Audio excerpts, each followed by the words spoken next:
Tu n'es pas né avec des peurs et des croyances limitantes. Tu les as créées. Tu les as créées malgré même toi. Parce que tu as été programmée depuis que tu es petite avec des histoires qu'on t'a dit, qu'on t'a racontées, et tu as suivi ce qu'on te disait, même à l'école. Regarde, l'école nous disait de ne pas manger les champignons parce que c'est poison, on va mourir. Pourtant, très peu de champignons au Québec, au Canada sont mortels.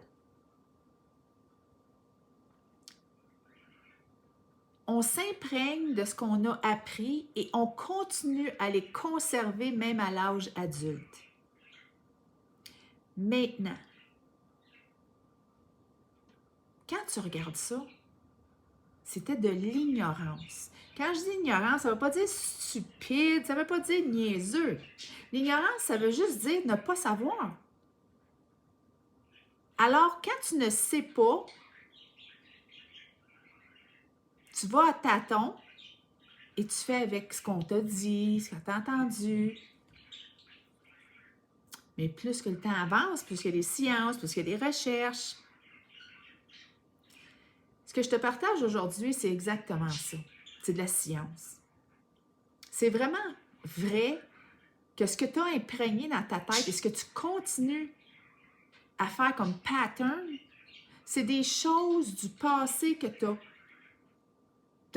cru.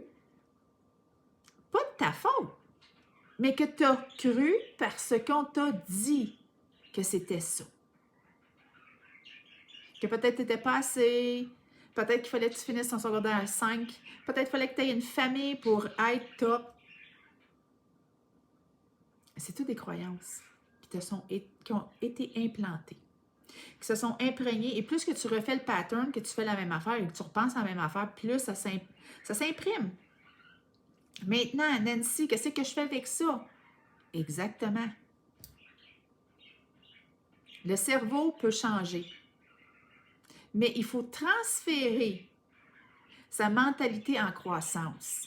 C'est que ta switch, il faut la remettre à on. Parce que quand tu es né, elle était à on. Vers 14-15 ans, elle devient à off. Maintenant, tu veux l'avoir à on. Parce que c'est celle-là qui te met une barrière à accomplir beaucoup plus que qu'est-ce que tu peux même imaginer. Et c'est de pouvoir avoir un nouveau pattern, transférer tes croyances limitantes en de nouvelles croyances et de mettre de l'action pour activer volontairement la petite touche motivation. Mais cette motivation-là, cette petite touche-là, il faut qu'elle soit alimentée par le désir de vouloir vraiment quelque chose de différent, de positif, relié à tes sentiments, à tes émotions. Qu'est-ce que je veux, moi, dans la vie, vraiment? À quel point je le désire? Ça devient le moteur, ça devient ton motif pour passer à l'action. Et ça l'enclenche,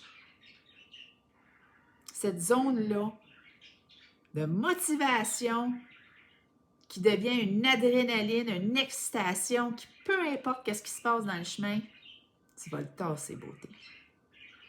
Est-ce que ça te parle?